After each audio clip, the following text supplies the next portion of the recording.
and I've got a lot of questions based on the subject. So we have Garrett Schlief of GrizzlyStik Arrows here, and we're going to talk about arrow setups for Africa, Europe, Asia, all the good stuff, dangerous game. So, and as we go through this, one of the things I like to talk to people about that equates, I think, fairly well for most guys to understand is I like to equate a lot of this with rifle rounds and rifle calibers. So you can make some kind of general comparison between. Then we want to build you an arrow that does two things for you. Number one, we want it to be as heavy as possible with as much FOC as possible, as big of a bullet in the front as possible. But it has to do two things. It has to, number one, it has to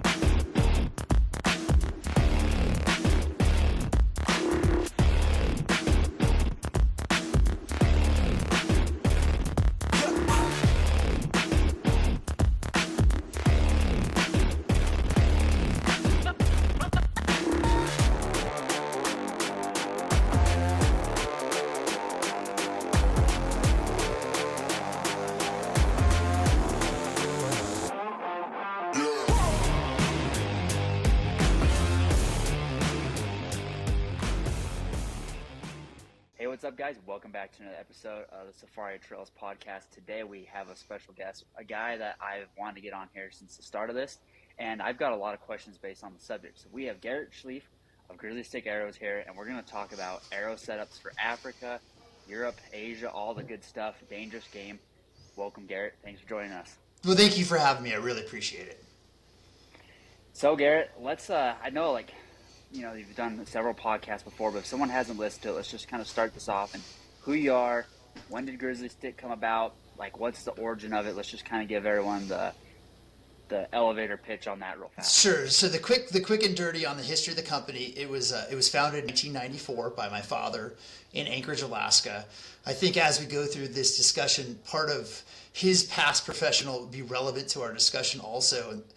He was a guide. A registered guide, and he specialized in brown bears and goats. So a lot of it, when we start talking about dangerous games, a lot of protocols and things that he experienced through his own hunting and professional hunting comes into play on our mentality on how we want to build arrows and broadheads. So company was founded in 94. It was mainly traditional, straight up trad. And up until about 2006, 2007, when I started getting involved, I went off and did my own thing after college. I was working in outdoor hunting and fishing. And my dad said, hey, I don't think I want to do this full time anymore, and came back into the fold and took it over full time in 2007. We were still pretty much all trad at that point. We were probably one of the bigger trad companies in the world, which that and a cup of coffee gets you a cup of coffee. So we were making a lot of gloves and tabs and selling to Cabela's and Three Rivers and all those guys. And when I got involved, right at the same time, I was coming out of waterfowl hunting. I was the director of marketing at Ducks Unlimited at the time, and was watching this giant conflict inside duck hunting at the time, because when they switched to steel shot, people arguing about going fast and light versus going heavier and slower. So at that time, that was kind of going on still, and I was involved in parts of that.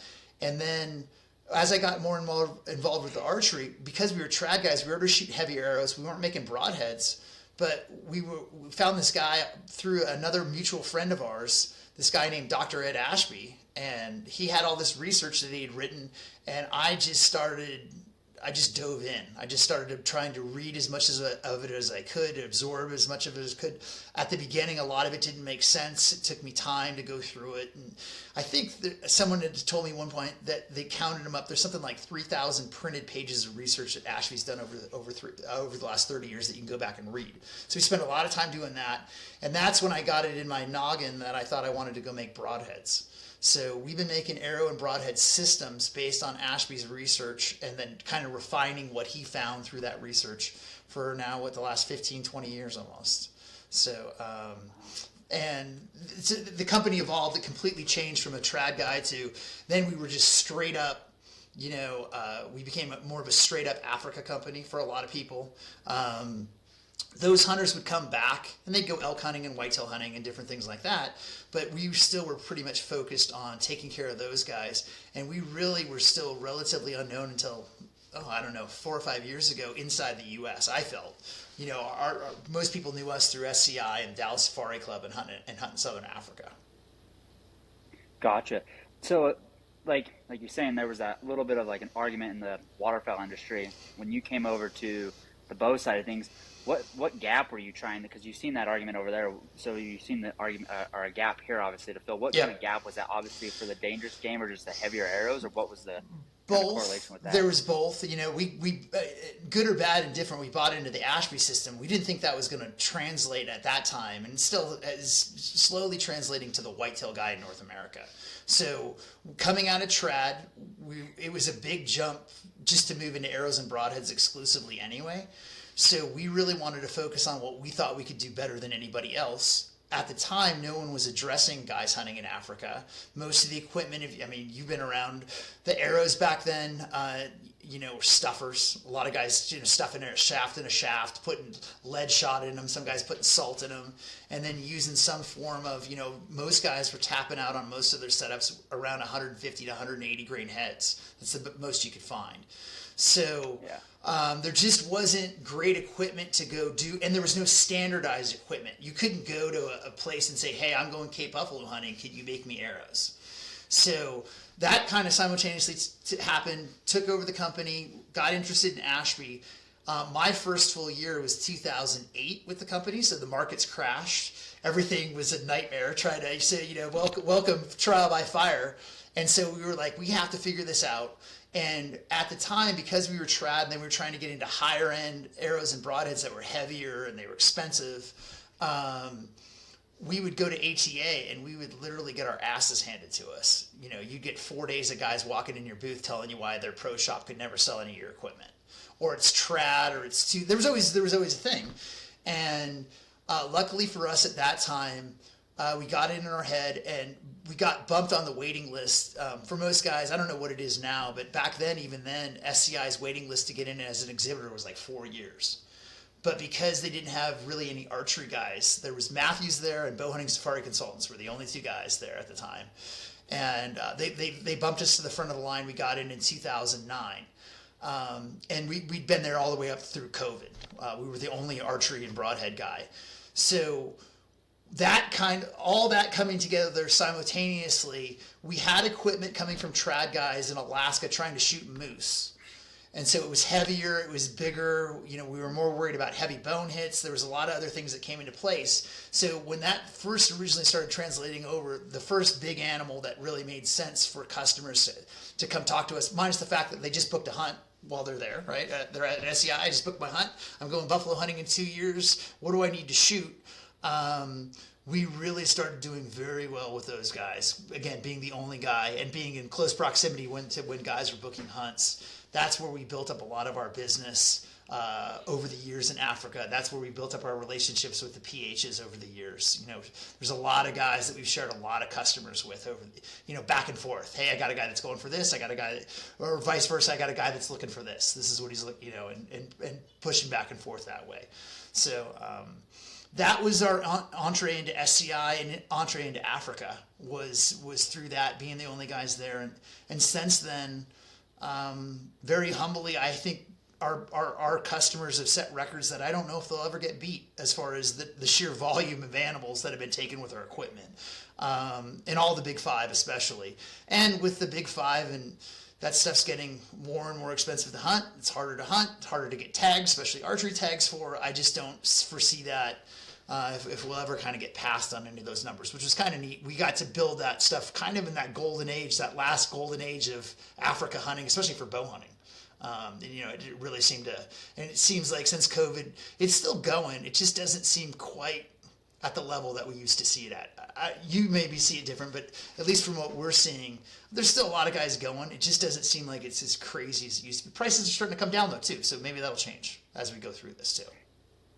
Yeah, and I think also it kind of goes to the point where you're saying, these wild Africa lions are X amount more expensive. Yep. A guy might not want to take his bow compared, there's just like those kind of things I think fall into play too on this is, some of these guys aren't wanting to, because obviously bow hunting is harder than shooting, like taking a rifle. It's just as the a stock aspect on some of these hunts, and I think some of these guys are like, I'm not going to try to do that twice, so I'm going to just take the rifle the first time type of deal. Because I feel like the South Africa movement of bow hunting has kind of went up, but the dangerous game movement has kind of, to me, like you said, it's kind of went down in the bow hunting side of things. That's how I kind of see it. I don't know about you. Oh yeah. And so, like, kind of talking on that, like, I get asked a ton. Like, people ask me about my setups, and I'm like, I just want to get Garrett on, and then we can actually break down the species, like, obviously we're not going to go species by species, but we can lump them into categories. Yeah. And so, let's just dive into some of that real quick, because people ask, like, especially the dangerous game, everyone's like, hey, I'm going to go shoot a Cape Buffalo. What do I need? And I know the first time I went, we had 950 grain, like we were, maxed out. And the last time we talked, we were actually going to cut down some poundage on my bow and also cut down some weight. So let's kind of maybe explain that transition a little bit too, if you don't mind. So, and as we go through this, one of the things I like to talk to people about that equates, I think, fairly well for most guys to understand is I like to equate a lot of this with rifle rounds and rifle calibers. So you can make some kind of general comparison between. So normally if a guy goes to on his first safari and he goes to people that are, that have done it before, if he asks his PH and he says, hey, I want to bring one rifle that I can pretty much do everything with, what is that going to be? And I would say that 95% of the guys are saying something around a 375 H&H with a 300 solid. It's a little big for some stuff. It's a little small for some stuff. It works on everything, right? You can use it on everything. When we get into dangerous game and some of the bigger stuff works better. Not so much that the calibers are bigger. The calibers are shooting heavier bullets, more mass, more penetration on those big animals. So that same kind of philosophy really does transfer over into bow hunting when we just talk about weights, because the big distinguishing factor in that is the speed, right? One's traveling over 2,000 feet per second, one's traveling under 150 or 250 feet per second usually when you get into those higher stuff. So it really, that's where the difference breaks off. But a lot of that fundamentally is the same. For us, when we're recommending guys going plains game hunting, it's going to be an Ashby inspired system of 650 grains at a minimum, with at least 19% forward to center. So at least 19% more weight in the front half of the arrow than in the back half. That becomes important, and we can talk about that in a second on why that's so important. It's like a bullet. And then structural integrity, it can't break, right? When we hit something, it doesn't matter how fast or slow it's going or what it does. If it hits and breaks, everything's going to stop. And then the other big one is using single bevel broadheads, especially when we hit bone on those bigger animals. And we can go over why single bevels and how they work and why that does better. But for guys, for plains game, for everything, one setup, 650 grains.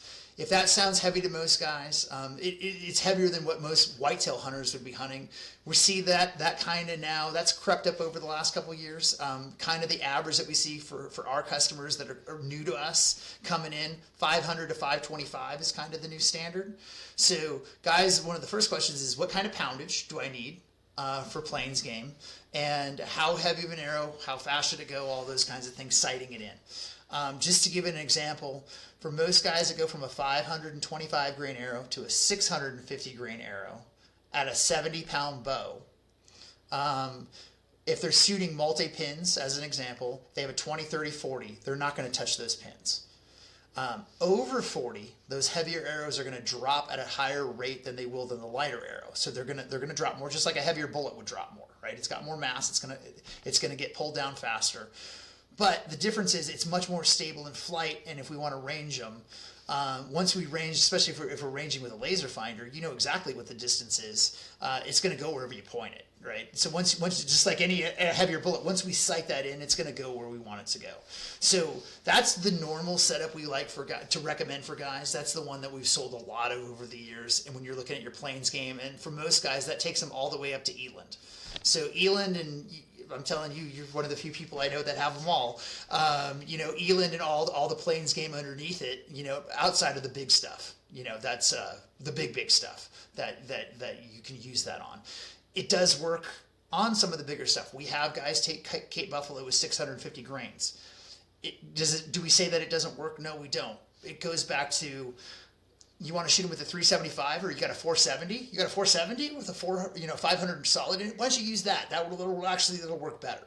So it's all that kind of varying degrees. It has to do with, we ask a lot of questions when guys are getting set up. Are you going to a place, if they're going to South Africa, do you know, are you going to do any spot and stock, or is it all going to be on water holes or on feed?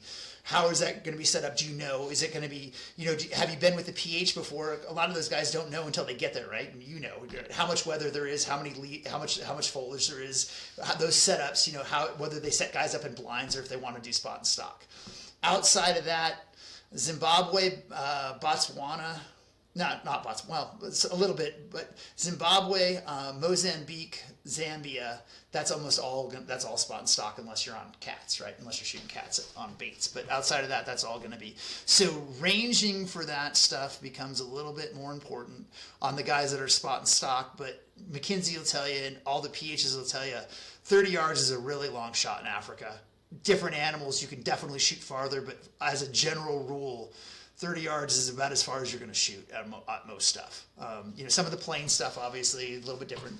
The mule deer of Africa, right, and some of the rock stuff. You got to reach out and touch those guys a little bit more. So that becomes important. But again, for most guys, switching to 650, you can go for plains game, and you can absolutely shoot everything with those single bevel heads. And with the anatomy, this is a good one for us to talk about too. The anatomy of African game being different than most guys coming from North America. Everything in Africa, for the most part, is going to be pushed much farther forward and much higher than it would be in North America. And that shoulder and leg come much more into play because they're shielding even more than most stuff. So the chance or bogey of bone hits becomes much higher in Africa if you're shooting broadside shots. So we recommend that 650, knowing that you can hit any bone in any of those animals that we just mentioned, break that bone and keep going. I would always turn that back over to you. And I always I'm like, that sounds like, I don't like saying stuff like that as an Aerosmith because it sounds boastful, and believe it or not, there can be a lot of BS in archery over the years. So I always like to turn it over to guys like you that have gone and done it and say, hey, can you break shoulders on big animals? Can you shoot right through them? Yeah, I mean, you need to, like you said, Africa, it just tends to, all the vitals seem to be further forward and a little bit higher. And because I shot a roan 2 years ago and I shot it in the crease, and I was like, shit, I shot it too far behind. Like that was even me. Yep. You had a, I know the crease. That's guys will freak out on the crease. That's how crazy that sounds to a whitetail guy, right? But yeah. So, have you done it? Have you had any heavy bone hits? Have you had a heavy bone hit? Yeah, so I shot that puku that ended up being, I think, number 3 or number 4 in the world. I shot it literally in the shoulder with that 950 grain setup, and it dropped like it. And Jason looked at me like, yeah, what the hell did you shoot that thing with? Like, it dropped like you shot it with a 375, but it was with a bow. Yeah, and that's what I'll tell guys too. If you hit them with the right archery equipment, you can kill them faster than you can kill them with a rifle. You can break bone faster. You can shoot through them. You double lung something and shoot through them. I don't care who they are. You got 25 seconds to get everything in order because the computer's gonna turn off really fast. Well, I mean, what's the width of those, the size? So for all of our single bevel heads, they all have the same width. We'll actually have a new one coming out this year that's going to be wider, but actually next week. But everything we do is an inch and an eighth wide at the back. Okay. So for us, go ahead. But if you're shooting, like, let's say you're shooting a rifle and you have a bullet malfunction, you're literally punching a hole like this. Regardless, you're still punching that inch and an eighth. Regardless. Well, so there's two, right? I agree, and there's different schools of thoughts, and this is kind of where the philosophies behind this come in, and this is where the guiding side of this comes in, right? If you're a guide and you're on an animal, we want to get this over as quickly as possible. Number one, with the least amount of tracking as possible. That's one whole sect of guiding. There's an entire different part of that when we get into dangerous game. The intensity level goes up by 1,000, right? Because we make a mistake on dangerous game, people's lives can be in jeopardy and things can get really out of hand very quickly. So that becomes, what we had discovered over time, and a lot of this also came from my father, his day job, he was a paramedic. And one of the things that he would often talk about is, if anybody stabs you in the chest, right? Because there used to be a big argument between should the arrow go through him or should it stay in him, right? So one of his first things as we would look at things, he goes, if somebody has a knife in their chest, what's the first thing they tell you to do? Leave it in. Yeah. Don't take it out, right? Don't pull it out. Yeah. Because if you create that hole, that vacuum, especially if there's one in the front and the back, right, you bleed out very quickly versus leaving that in. So our first thing was we want to create 2 holes. That was the first thing. And the only way to do that was to penetrate. So really the philosophy of the company has always been we kill animals through penetration and laceration. Right? We're cutting and we're penetrating. Once we stop penetrating, we stop cutting. And once that happens, our chances of success go down and the animal's chances of escaping recovery go up. So we're constantly playing that game of I would rather sell out and penetrate no matter where I hit that animal in the body. I would rather that arrow shoot through them at that point than create a big hole. So for whitetail guys that want to shoot, bigger or expandable that'll create a big wound, I'm like, I don't necessarily want to create a huge wound. I want to make sure I want to shoot through them. So a lot of the product and a lot of the product development over the years that was the underlying fundamental process that we were looking at. I didn't care about this or that. I just wanted to penetrate. And then the next big part became I wanted to penetrate not only when I hit soft tissue, but I wanted to penetrate if I hit a heavy bone. And what do we have to do to go through in order to make that whole system work? And that's why it became so great on all the research that Ashby had done, which was mainly done on Asiatic and Cape Buffalo, and why all of our continuing research and our continuing success of our customers shooting Cape Buffalo, you're going to hit a rib, right? You're going to hit a huge giant bone going in. At a minimum, that rib bone's bigger than anything you've ever seen in North America for the most part. So you want to have a system that is going to give you the greatest statistical chance. It's bow hunting. It's an imperfect sport. Animals move. There's nerves. There's adrenaline. There's a lot that goes into this, right? You want the highest chance of probability that if you give yourself into bow range and you actually get a shot, the worst thing that could happen on that shot is the arrow hits and it doesn't penetrate. You sold everything that you've out on training and getting ready and all those hours of practice. If that failure happens at that point, nothing else matters, right? And so for us, it was always looking at that. So penetration became key. And then there's parts of that even that kick in. And that is the broadhead is your primary piece of bow hunting equipment, the way we look at it. Same thing I just said. If you lose a Cape Buffalo or wound one and have to rifle shoot it, the amount of KUIU gear that you have on is not going to save you. The amount of the type of bow that you're shooting or sight that you're shooting isn't going to save you. It all comes down to, in bow hunting, your broadhead. It starts there. If that piece of equipment fails you, nothing else matters. And so I always tell guys, whether it's our brand or anybody, invest your time and energy in your broadheads first. Look at that. And then secondary, the part of that is the arrow delivers that broadhead and stabilizes that broadhead. So second part of that is put the best arrow that you can to drive that broadhead through the animal that you're going to go hunt. Because if the broadhead fails or the arrow fails, the system fails, it doesn't matter, right? You're going to lose penetration. So again, for us, we want it to penetrate no matter what. That becomes the most important. Animals are much bigger. Bones are much bigger. In Africa, everything's farther forward, everything's much higher, so our chances of hitting those bones come much higher into play. So we want to have a setup just like you would. One of the reasons we started with on the benchmark of a 375 H&H with a 300 solid, one of the reasons that's a benchmark in Africa is because it works. You pull the trigger and the damn thing works, and it works every time, right? And so you want that same consistency with your arrow and broadhead setup, or at least that's what we're trying to give guys, and that's what we've sold guys. Hey, you can have one setup and it's going to do all this for you consistently, and this entire range of animals from a dick up to an eland, right? It's going to work on all of them. You can do everything with this one. You don't have to recite. You don't have to do anything like that.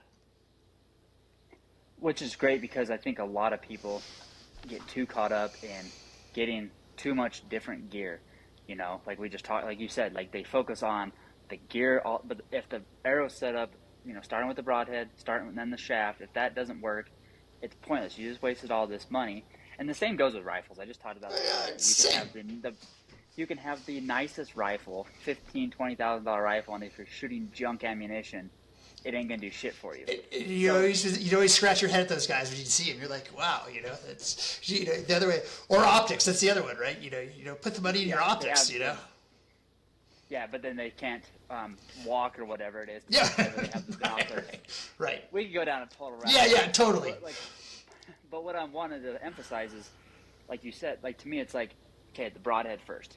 Get a good broadhead, because one of my questions, what we were going to talk about, was fixed blade, which is your single bevels, or mechanical, because you used to see, everyone used to be like, oh, it cuts a 3-inch diameter hole, all this, but again, if it's not going to pass through, or if you're, you could literally cut a 3-inch diameter hole in a shoulder, and if it only went in 2 inches, it didn't do shit. It doesn't matter. You hear those stories all the time from the PHs, and the great thing in the last 10 years, especially with self-filming,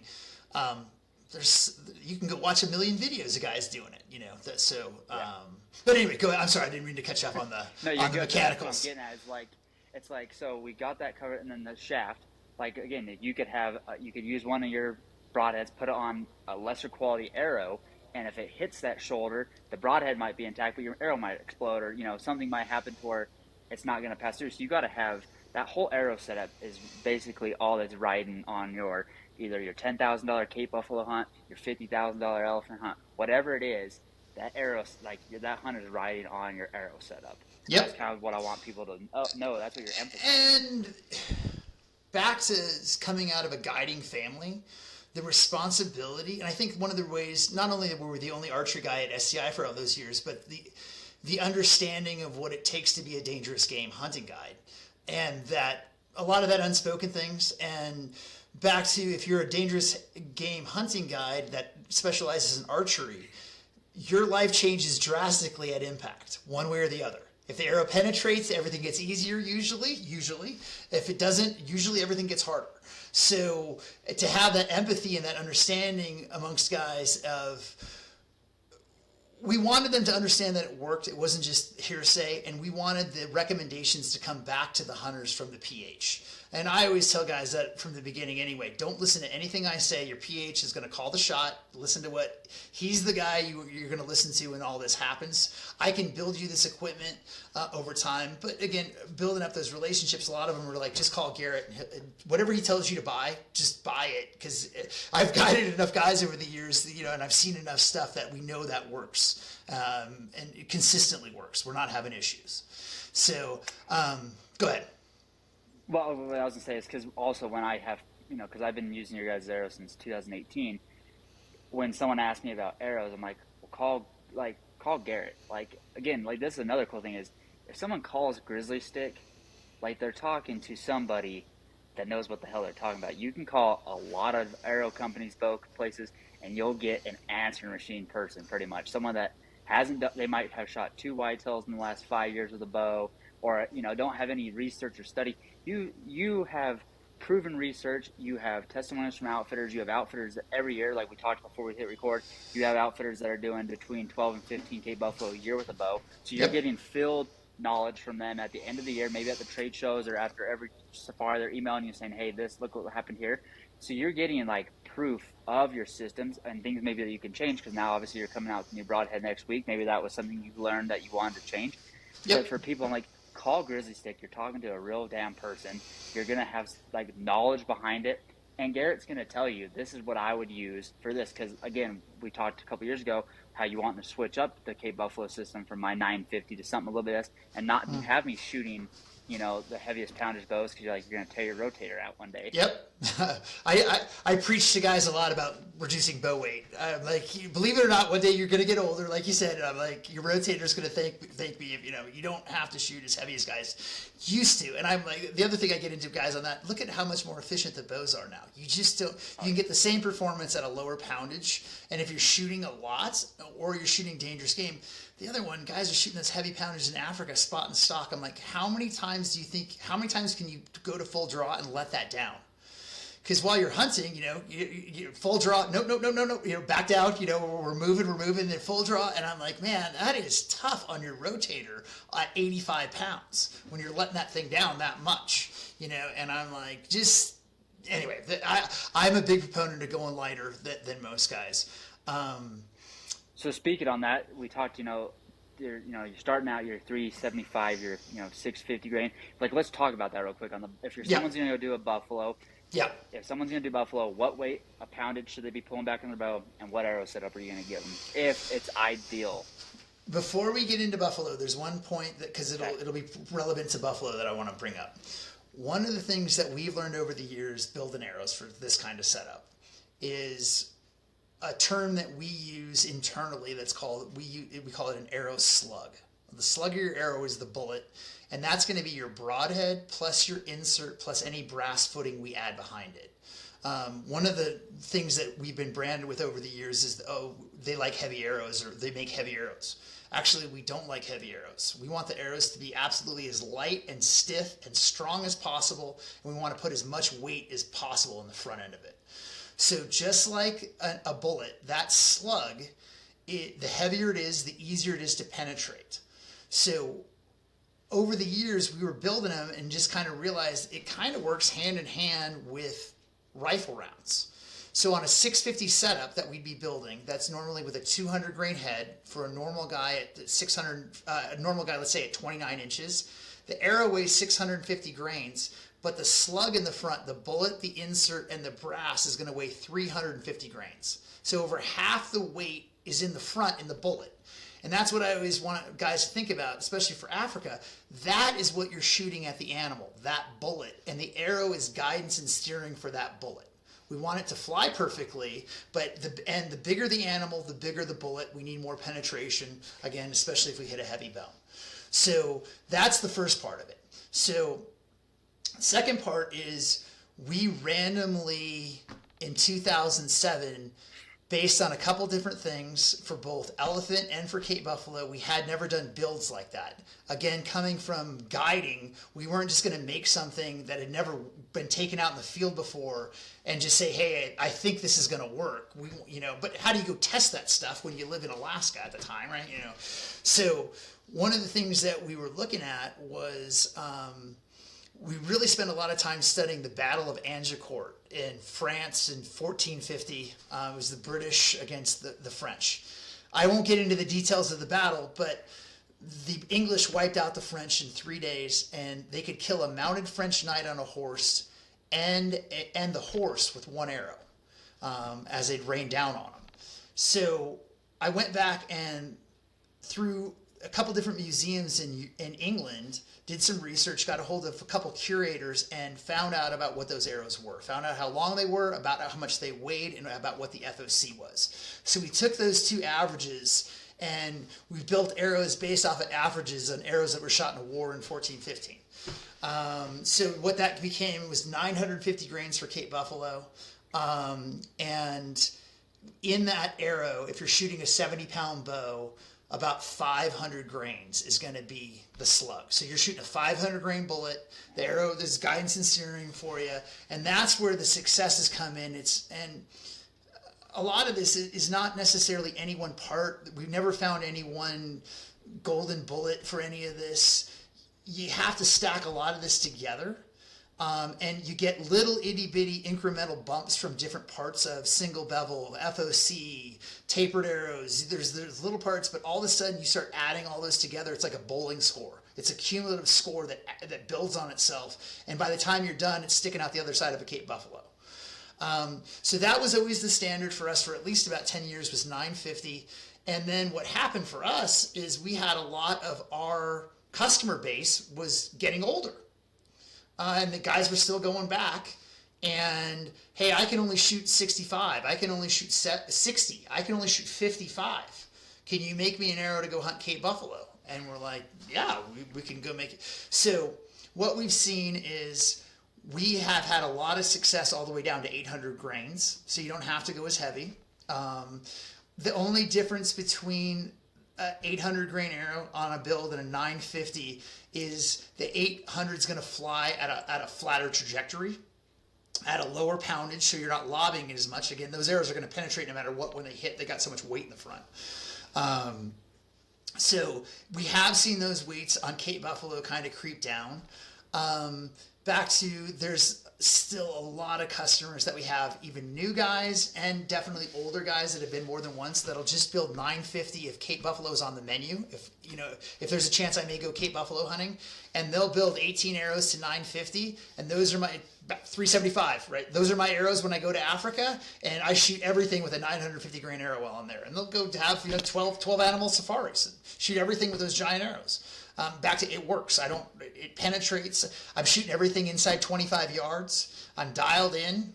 I don't change. Guys used to go, when they would travel, when we started this, they'd want to change sights, change bows. And I'm like, man, just, if you got one that works for you, just use that. If that's that one. Stick. That's the boomstick that you got, man. Use that. It works. So that's kind of what we've seen on the Cape Buffalo side. We've seen those weights creep down, and we're very comfortable recommending guys at 800. Again, we've had guys do it at 650 and be successful. One arrow bow kills. It's a Cape Buffalo, man. They're huge. Like shoot a big, it'd be like bragging I shot him with a 30-06, and it's like, you could do it, if everything goes right, but you can. I would recommend you go as big as you can shoot. So that'll also come into play when guys will ask, well, how do I set this up for my bow, especially if I've never shot arrows that are something like that heavy? One of the things that we do internally and have for years, and McKinsey and I actually years ago did a little thing on how guys will buy test kits. And we have 2-arrow test kits, so you can build 2 arrows to length. We usually talk on the phone. We walk you through what you're trying to do, your bow poundage, length, all that stuff, and make recommendations based on the type of hunting. And then we always default to, what do you want to do? I can make you recommendations based on this. There's A or B. What do you think is going to work best for you? And then we can build you test arrows that you can shoot yourself. So with those test arrows, the biggest part that we're looking for is we want perfect arrow flight, number one. But guys are asking, how do they judge how heavy of an arrow should they shoot? Our recommendation for guys, especially for African setups, is determine first before you go, as in all hunting, what your lethal distance is. It's different for everybody. And what your lethal distance is going to be on the primary animals that you're going to be hunting. So that's the second part. Once we determine what that lethal distance is for you, then we want to build you an arrow that does 2 things for you. Number one, we want it to be as heavy as possible with as much FOC as possible, as big of a bullet in the front as possible. But it has to do 2 things. Number one, it has to fly perfectly, right? Perfect arrow flight, bullet holes through paper. Number one. Number two, it has to fly at a trajectory at a trajectory that you like at your lethal distance. So if your lethal distance is 30 yards and you feel that you're lobbing that arrow too much, then we'll start backing down the weights a little bit, so you're happy with that and still getting perfect arrow flight. I think a lot of the X factor that comes into a lot of these arrow builds over time too is just having the consumer, the bow hunter, believe this is all going to work before they go. And perfect arrow flight is one of those key indicators for guys to, like, oh, I can't wait to go hit something. I want to go shoot something now because I got this thing dialed and it's flying. I'm shooting darts right now. Yeah. Well, I think that's a great point, especially like you said, like you want to, the first thing is, what's your distance? Because a lot of people, and I think social media, YouTube, all this stuff has been a downside of this, because you see these videos of shooting stuff at 100 yards, 150. It's like, to be honest with you guys, one, most people can't do that. Second, most people can't do that lethally. And it's just not, like, that's not bow hunting then. Like, I'm going to, by 375, at 375, 150 yards for most 375s, your drop is going to still be a shit ton with a rifle at that range. Right. So to me, it's like, figure that out, because, you're from the trad world where you're shooting 15, 20, 25, like. So my stats for this, I shoot a 62-pound longbow. I shoot an 825 grain arrow. My lethal distance is 20 yards. I don't shoot at live animals over 20 yards. If you enter my circle at 20 yards, you're fried chicken. And that's changed for me a lot. And one of the reasons that I like this as much as I did at the beginning with Ashby, growing up hunting moose, with stick bows, I was absolutely petrified of letting that arrow go. I had so much anxiety because I was more afraid of losing them. One of the very first moose I ever hit, I lost as a kid. I was 14 years old, 15 years old, and just, it still hurts. You know how those are. There's just certain ones that hurt. And I didn't want to do that, and I had all this anxiety, and that went from having anxiety over the years to evolving in the equipment to having that mindset that was amazing for me. That was one of the first things that I couldn't believe. Was like, I can't believe my mind has shifted so much from anxiety to you take one more step and you're screwed.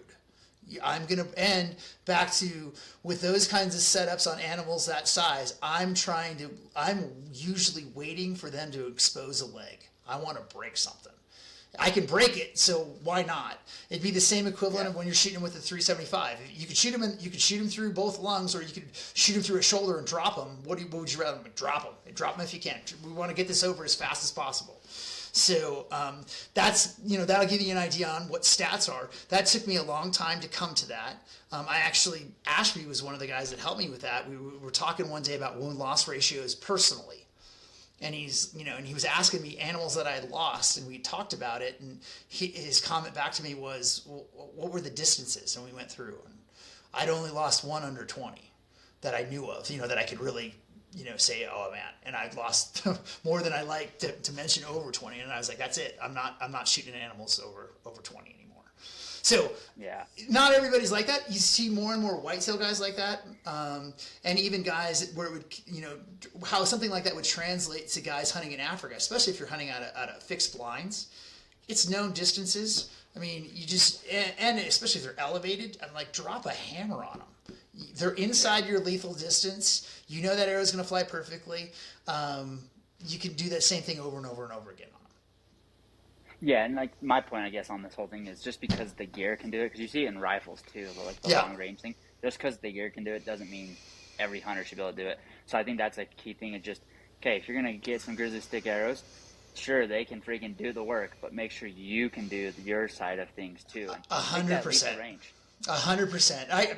One of the analogies I'll give guys when I'm talking to them on the phone, I can pick up Tiger Woods' driver, but I can't do the same thing with it that he can do with it. And so obviously that's part of bow hunting too. Know your limitations, and then with those limitations in place, build equipment that's going to give you the highest probability of success at the time for whatever that situation that you're going to find yourself in. And so that was, and again, from us coming out of trad, we've made it so stupid difficult on ourselves. It's so much harder than normal. I think about the animals that I'd have if I grew up with a compound, and so I just and that that last 10 feet. It's always the difference between 30 yards and 40 yards is it's a big difference a lot of times. So I just think those opportunities for me became so precious because they were so hard to get, that when you would go through arrow or broadhead failure on a contact, when you actually got a shot, that was that feeling that I just wanted to never replicate. And that's one of the feelings that we try to not replicate in any of our products. We want guys, I tell guys, at these certain weights, all that usually happens is you send me a picture with a big smile on your face, standing over whatever you just went and did. So, and that's really what you want. Another big thing that I don't think it's talked about enough that you were talking, and you mentioned social media, I think as arrowsmiths, guys will talk about the hunters a lot, and definitely in our philosophy, even in our company guidelines, how we look at things. Number one on our list is the animal. Number two is the guide and pH, and number three for us is the bow hunter. As an arrowsmith, our first responsibility goes to the animal. You want to kill him as quickly as possible, right? If somebody's going to do that to you or that happens to you, I want it to happen as quickly and cleanly as possible. So that's number one. Number two is helping those guys that are getting paid to go do that, make their jobs easier. And then number three, if those two things happen, the customer's always happy, right? So if you can work it back from that, and then even work it back even further at the beginning, to get that arrow to penetrate is where's that kickoff, and the beginning of that, to get that arrow to penetrate, we look at the broadhead. So I guess that would be full circle for how we would look at a system and what we want it to do when we build something for a guy and he goes out bow hunting for a Cape Buffalo. Gotcha. Cool. I know I keep kind of cutting us off path, so if we'll finish our topic of arrow choice. Okay, so we did plains game, and that plains game correlates with your mule deer, your elk, your antelope here in the United States, right? Yep. And then what we do on that, so on that normal setup at 650, we talked about the slug, but also what that'll be is we'll build the arrow to 450 grains usually, and then put a 200 grain head on the front. So that's how you get your 650. I know you and I had talked for guys maybe for mountain stuff in Asia or Europe. What started out, actually the first guy, I'm going to name drop, I don't care, Adam Foss, who does some work for us or has over the years. We were building him 650 setups, and he goes, what happens if I put a 125 on that 400? And that was so that got him down to 575. And what he found for him at 70 yards is he went from having an 80-yard pin, I think it was at the time, to like a 100-yard pin by dropping that 75 grains. Just like in mountain hunting with bullets, penetration becomes key, and weight becomes key, not so much just for penetrating the animal, but for carry and wind drift and all the other things that, not that heavy FOC arrows and heavy bullets can't get blown around. They just don't get blown around as much as light bullets do, or light arrows. So we've had a lot of success with guys taking that same arrow and then just taking any of our everything that we make in 200 grains. We also have a mirrored clone in 125 grains. They'll just take that same head and go to 125, and that flattens that out for guys that want to shoot 60, 70, 80 yards if they need to at certain animals. Again, most of those animals that they're hunting, they were well under 300, some of them under 200 pounds. So it's smaller animals, longer distances. So that's great. That's great to hit on that for the folks that are wanting to do the, your chamois, your ibex, your Uriols, and even up into your galleys. Still, like your galleys are bigger, but Blanford, Uriel, like those are small sheep, the smallest sheep of the world. Your ibexes, you're still shooting a body that's big when it comes down to it, tiny. And having arrows that penetrate no matter what. One of the things another one that we'll hear a lot is guys will talk about shot placement on animals like that, especially with setups like this and reaction times. And my argument has always been that it's not that I don't care about shot placement, I don't value shot placement. And the reason I don't value shot placement is because I'm a bow hunter and I'm not a target shooter. And I shoot at animals that move. So when somebody says target shot placement, I'm like, where? He's going to move, right? Especially if they're standing still, right? If they're walking, usually they don't move. In our experience and the videos that we watch on guys, they won't jump. It doesn't matter, the animal won't jump the string if it's in movement. If they're standing still, find a video of an arrow coming at an animal. I don't care what it is where it doesn't jump the string. I mean, everything moves. It's always moving. So when guys will talk about shot placement, I'll be like, we're shooting at a moving target. So where should my shot placement be? Am I guessing he's going up, down, left, right? Where am I guessing? I'm picking a general area usually. I'm focused in as hyper as I can when I shoot, but I'm shooting usually at a general area, knowing he's going to move, and that's the other reason to have a heavier setup on a lot of this over time. Is those heavier setups can bail you out when those guys move, and you hit less than perfect places, and that's when the guys will be like, "Oh, you're saying guys can just shoot at them?" And I'm like, "No, that's." Anybody that bow hunts, like you see things that you can't believe those animals move the way they do. Duck and get out of the way of an arrow. So that's another big one for us on that too. Cool. Yeah, because you see that a lot with like the whitetail, the springbuck, the impala, even the ibex chamois. You see, because they're a lot smaller animal. They have that more agility just to move. And then going into that, you got your plains game setups, and you talked about bringing down your buffalo setups. Yep. And that buffalo setup will work for Cape buffalo, bang-tang, water buffalo, bison here in the United States. Yep. Anything big like that. And then is there any other sort of setups that you're looking at doing between, your 650 and let's say between your 8 and 950s? Like, is there any No, sort of I think we've those are kind of depending on what guys want to do. That's one, as an example. We'll talk to a guy and he said, Cape buffalo may be on the list, but I don't know. But I have, I have a kudu I want to do. I have an eland, some of the bigger stuff they want to do. And it'll be like, 800 is probably a better way for you to go. In all honesty, it's all the same setup. We just don't put as much brass in the footing. That's it. You shoot the same broadhead. Everything looks the same. It's just one of them has another 150 grains of brass in it. So we'll see more guys kind of do that depending on what their setups are going to be. I think another one is bow poundage. I think anything 40 to 70 on planes. We have guys all the way down to 42-pound stick bows, arrows sticking out, broadhead sticking out the other side of animals. And then for your big stuff, your big five, Cape Buffalo. Here's an interesting one that we found on Cape Buffalo. We have more pass-throughs at 70 pounds than we do at 80 pounds, which I think is odd. What the crazier one of that is we have more complete pass-throughs at 60 pounds than we do at 70 pounds. A lot of that has to do, without getting into the weeds on Ashby stuff, it has to do with force of drag. The faster a projectile is moving through an object, the more drag it creates. So actually on some of these bigger animals, by slowing the arrow down a little bit, we actually get more penetration and it becomes easier. It's a hot knife through butter. You slide it through instead of trying to jam it through them. So that's what I was going to ask you. Yeah.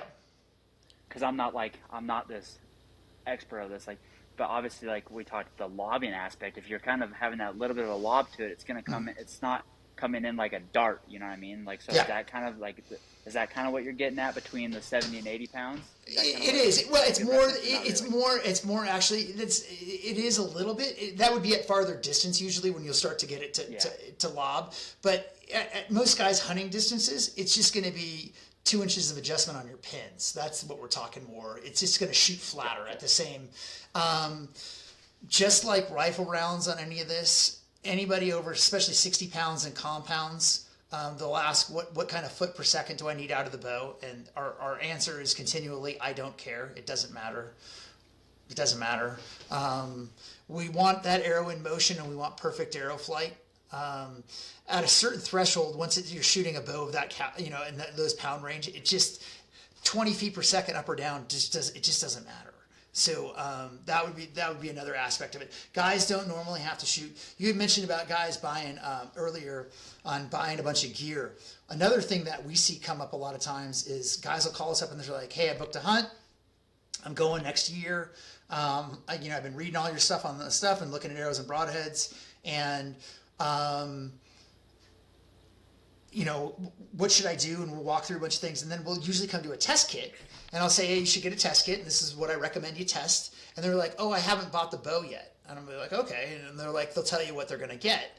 And I'm like, well, what are you shooting now? And they'll tell me whatever it is. It's old Betsy that I've had for the last 5 years that I've killed everything with. And I'm like, dude, take that. Why change? Don't go changing now on something, just because. And I get it's a big hunt. On a big hunt, I personally would prefer using a piece of equipment that I know and I trusted over a period of time than something new because it was the hot new flashy thing. So that would be another one that I often recommend. You don't need to shoot as heavy as you think. Everything's closer. I think that's a big one for guys. It's a different kind of setup for most guys hunting. And then really determine, I think that the biggest identifier between the two types of hunting that I see is spot and stock guys straight up versus guys hunting out of blinds, or either or. But spot and stock, we do things a little bit differently on the arrows. And for that, we usually always want to go heavier just because of hitting brush, just because of a lot of different factors. The what ifs, right? The uncontrolled factors because we're not in a fixed location. Right, so that's kind of the only other one that goes with that. Cool, and then we talked about a little bit, and we'll kind of wrap up on this note. But finding an outfitter, as we talked before hitting record, is it's like going anywhere. I talk about this no matter what. It's like you could always have a taxidermy. This is always a good one. Everyone wants to save $1, and their buddy down the street can do it for a case of beer. There's always. Right.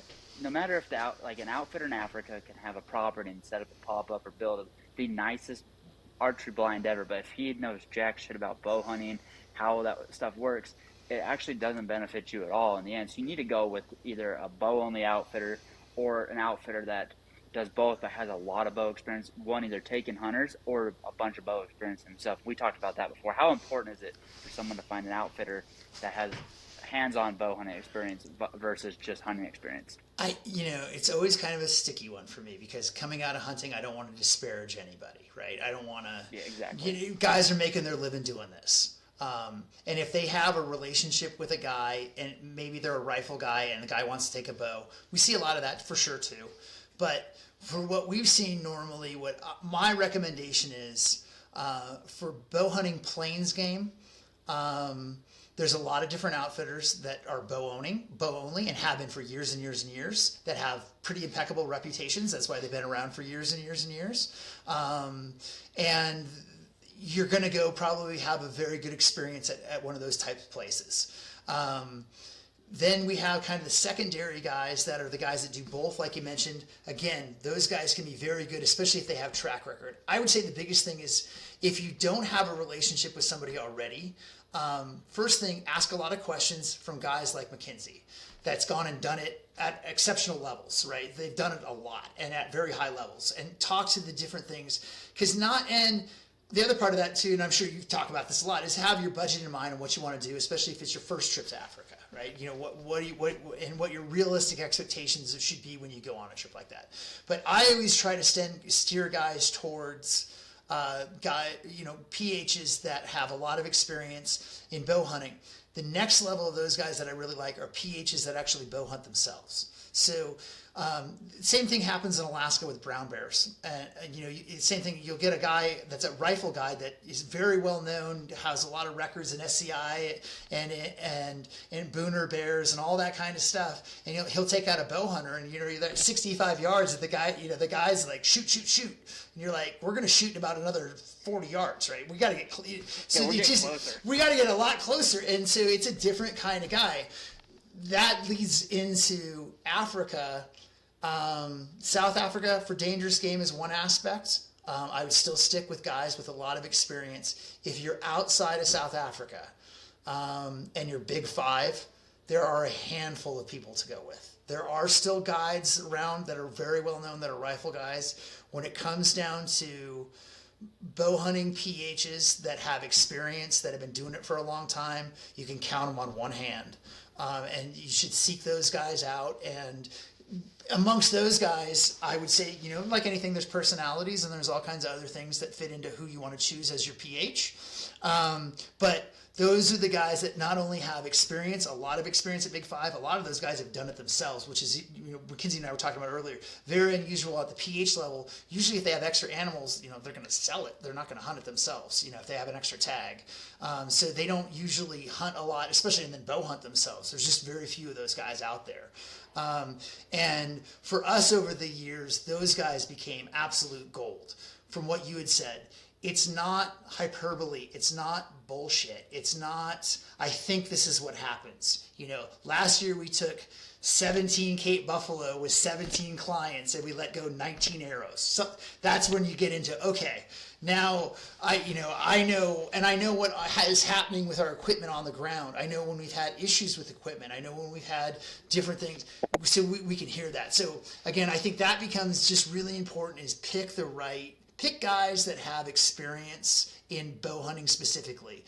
I know for a lot of people, if they've never been to Dallas Safari Club or SCI for the first time, you walk in, it's overwhelming. There's, there's 500 guys, and there's 300 from South Africa, right? Just like, and I'm like, if you're a bow hunter, just look for bow hunting guys. Start with that. I think that is one piece of advice that I could get for guys that are looking into it. So that's probably the biggest one. I think that's going to have a lot to play in your success if you going with the right guys. Yeah, and I think another thing to that, speaking like, if you're wanting to go bow hunting for the first time in Africa, maybe you've been before, or just beginning your bow hunting in Africa career period, become a member of like SCI, because this is a good way of doing it. I talk about this quite a bit. You can get on the record book and you can go to that bow category, and it doesn't mean like, sure, it's cool if the outfitter's producing top 10s, but find the outfitter producing the most that are in the books, not the top 10, the most overall, because I don't care who you are. I could go get my PH license tomorrow, and if I had the right clients, I could have the top 10s and everything, because it's just like in South Africa, because you can, the breeding and all that. But the thing is the numbers. You got, your Cliff Walkers, your Jason Stones, like the guys that have consistent numbers. That's the thing, is it's not the top 10s overall, it's the amount of animals in the books or numbers overall, like we talked about. Yeah, no, you just named off two of the monster guys, and those guys, let that trickle down. And a lot of times even, I've had experiences when we're trying to book through customers, or customers are looking, they want to go on specialty hunts, and we'll talk to them, and They're great. It's a small fraternity with those guys. A lot of times, if they can't book you when you need to go or stuff, they'll turn you over to. They give each other a lot of business back and forth. And again, at that level, there's so much professional respect for each other. Those guys are. I tell guys, I mentioned it. The guy that I always tell it about is Cole Kramer. If people know who Cole Kramer is, from Kodiak, Alaska, and Cole and I have known each other since about 2009. Actually, my dad met him first, and then I met him. And he's done, I don't know, a dozen bears. And I think 3 or 4, and the world record. I don't know. There's a pending one out there now, so we may lose that. But he has the world record right now. That's all with our equipment. He always recommended our equipment, and he's one of those guys. I would tell people, I'm like, every time I'm around him. I make arrows and broadheads for a living. I'm definitely not a cis man, kind of thing. And I'm like, every time I'm around that guy, I feel just so small, just so emasculated. Jason Stone's another one. You're like, man, that guy is just, they're a different kind of guy, and it's really cool when you get to meet those guys. It's really cool to build equipment for them and have them go have the success that they've had with their customers, and to have those kinds of guys trusting you to build stuff. Yeah, exactly. And like you said, if like Cole or Jason or Cliff, any of these guys, again, like obviously they're a one man, like that. You can only be one person. If they're booked up, the people they're going to recommend you to are still going to be quality type people. Yeah. Because I don't know, like bears and like how many different bear guides are you like? Would you? Like not to name names, but how many would you only recommend? 5. Like one. 5. There's 5. Okay, there you go. Like that's what I'm saying. 5. Like there's 5. There's not a very high number of successful. And the guys that are like, no matter where you're at. Yeah, I mean they're at that level, right? And back to, they have their names in the books, but that there's an extent to that too. They got a lot of bears for a lot of people over a lot of time. That's it's a track record. It's your track record, and that's where you look at those guys. Any of those guys that we mentioned just now, their records are just it's pro athletes versus guys playing rec league. It's just they're just at a different level of how they're doing that, and how they're doing, and who they're doing it for. Right? You look at who their clientele is. It's pretty amazing. No, that's the thing. That's the thing, is you just got to look at track record again, like track record of GrizzlyStik compared to XYZ companies. Like if you look, it's just on these. Like sure, anyone can go. Like there's how many whitetail tags are out a year and how many whitetail bow hunters are. That's a difference in track record. Well, I'm talking about track record between dangerous game, Africa plains game, brown bears. Like that's the track record you want to look at when it comes to when you're planning these type of hunts. We would hope so, right? If you're looking at these kinds of things, that's we have done very well. We over the last couple of years, we've tried to get more into North America whitetail, and we've made our little entrees into that and elk. But I think for us overall, it's still always been our bread and butter. It's still always been the equipment was. We didn't necessarily, we were building the equipment and it translated very well to Africa. So that was the first nice, easy, everything we were doing kind of translated.